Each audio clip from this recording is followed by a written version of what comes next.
सरल कहानियाँ।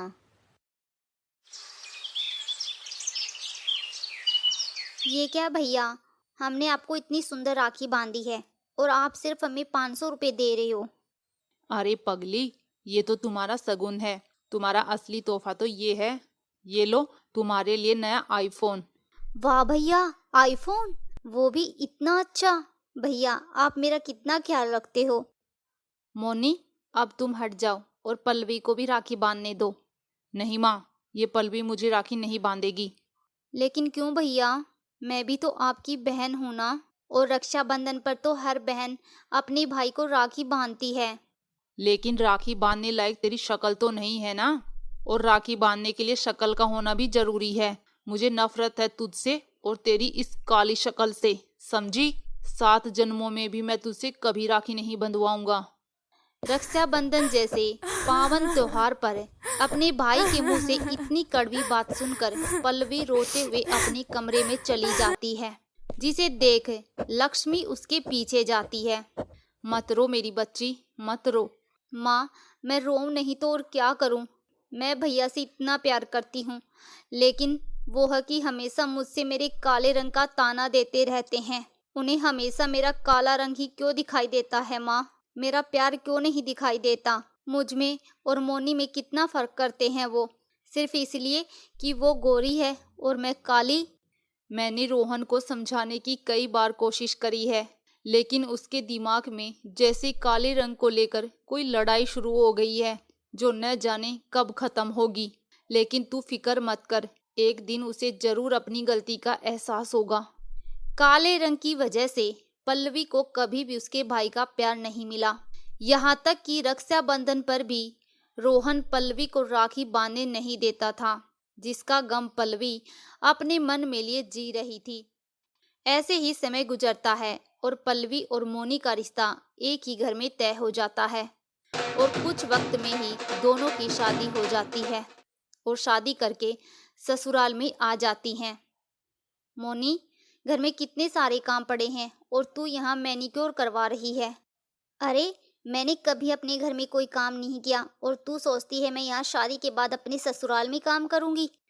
मोनी, वो हमारा मायका था और ये ससुराल है। शादी के बाद हर लड़की की जिम्मेदारियां बढ़ जाती हैं।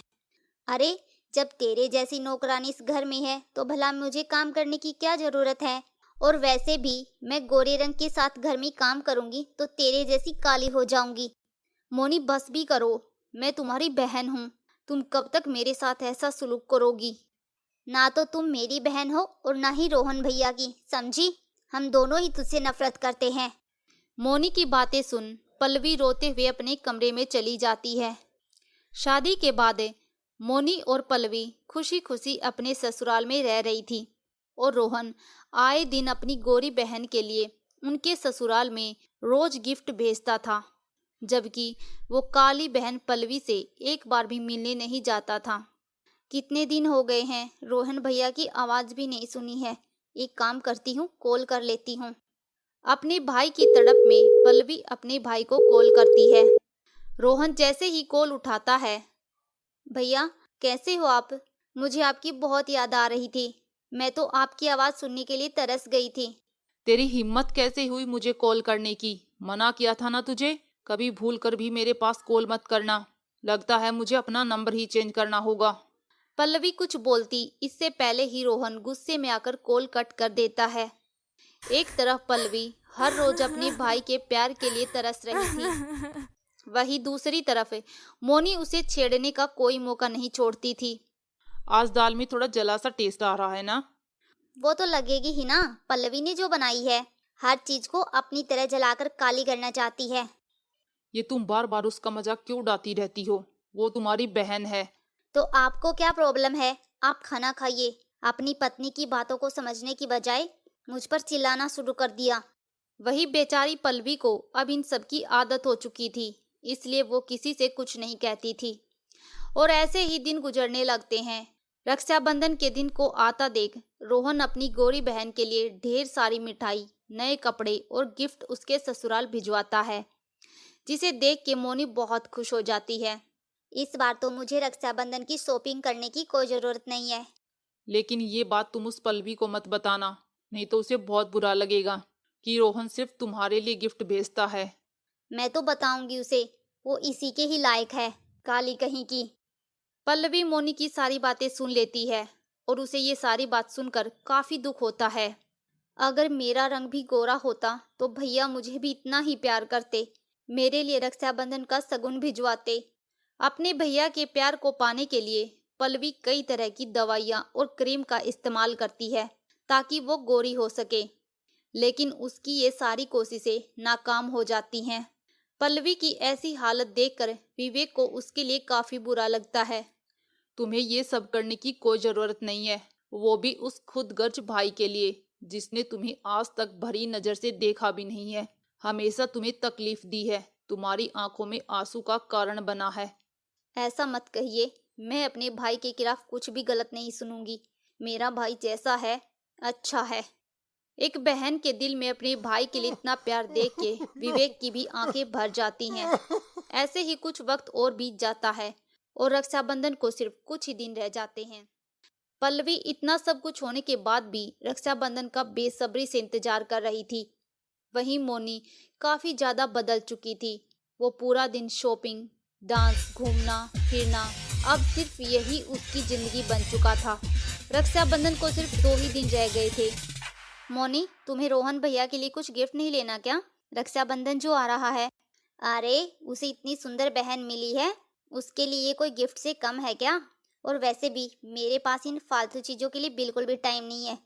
रोहन भैया तुमसे खुद से ज्यादा प्यार करते हैं और तुम उनके लिए ऐसा बोल रही हो। अपना ये फालतू का ज्ञान अपने पास रखो और जाओ यहाँ से, मुझे मेरी पार्टी एंजॉय करने दो। मोनी का ऐसा बर्ताव देख के पल्लवी को बहुत बुरा लगता है। 2 दिन बीत जाते हैं और आज रक्षाबंधन का त्योहार होता है। पल्लवी सुबह सुबह उठकर भगवान की पूजा करती है और अपने भाई की लंबी उम्र के लिए भगवान से प्रार्थना करती है। साथ ही रक्षाबंधन के दिन पल्लवी अपने भाई के लिए व्रत भी रखती है। मैं जानती हूँ कि भैया मुझसे जरा भी प्यार नहीं करते, लेकिन मैं उनसे बहुत प्यार करती हूँ। मेरे भैया की रक्षा करना। थोड़ी देर में रोहन ढेर सारे तोहफे लिए अपनी बहन के लिए ससुराल में आ जाता है। भैया, आप आ गए, मैं कब से इंतजार कर रही थी। शुभ काम से पहले ये मनुष्य शक्ल दिखाना जरूरी था क्या तुझे? मैं यहाँ तेरे लिए नहीं आया, मैं यहाँ सिर्फ मोनी के लिए आया हूँ। तुम ऐसे कैसे बात कर रहे हो अपनी बहन से? पता भी है वो तुम्हारा कब से इंतजार कर रही है। इस बेचारी ने तुम्हारे लिए व्रत भी रखा है। ये चाहे भूखी मरे या प्यासी, मुझे इससे कोई मतलब नहीं है। इतना कह के रोहन मोनी के पास चला जाता है। वो जैसे ही कमरे में जाता है तो वो देखता है कि मोनी बिस्तर पर नशे में धुत पड़ी है। ये सब क्या है मोनी? आज रक्षाबंधन है और तुम मुझे राखी बांधने की बजाय या शराब पीकर पड़ी हो। रक्षाबंधन है तो क्या राखी लेकर तुम्हारे पीछे पीछे घूमूं? मेरे पास इन फिजूल कामों के लिए टाइम नहीं है। राखी बांधना क्या बहन के लिए एक फिजूल का काम होता है? अपनी बहन के मुंह से ऐसी बात सुन के रोहन की आंखों में आंसू आ जाते हैं। तभी वहां विवेक आता है। पल्लवी जैसी बहन तो किस्मत वालों को मिलती है और तुमने सिर्फ उसके काले रंग की वजह से उसे हमेशा दुत्कारा। लेकिन आज जो मोनी ने तुम्हारे साथ किया है वो बिल्कुल सही किया है। शायद इसीलिए भगवान ने तुम्हारे साथ ऐसा किया है। विवेक की बात सुन और मोनी का ऐसा बर्ताव देख के रोहन को अपनी गलती का एहसास होता है और वो पल्लवी से माफी मांगता है। पल्लवी, मुझे माफ कर दे, मुझसे बहुत बड़ी गलती हो गई। मैं कभी तेरे प्यार को समझ नहीं सका, हमेशा तेरे काले रंग की वजह से नफरत की। भैया, आप ही मेरे सब कुछ हो, आप मुझसे माफी मत मांगे। मुझे तो बस आपका प्यार चाहिए जो आज मुझे मिल गया। रोहन पल्लवी को गले लगा लेता है, जिसके बाद आज पल्लवी पहली बार अपने भाई को राखी बांधती है। वहीं दूसरी तरफ जिस भाई ने तुम्हें हमेशा खुद से पहले रखा, तुम्हारे कहने से पहले तुम्हारी पसंद की चीजें लाकर तुम्हें दी, और आज तुमने उस भाई के साथ इतना बुरा किया, भगवान तुम्हें कभी माफ नहीं करेगा। विवेक की बात सुने मोनी हॉल में आती है और पल्लवी और रोहन के बीच इतना प्यार देखकर उसे भी अपनी गलती का एहसास होता है, जिसके बाद मोनी भी अपने भैया से माफी मांगती है।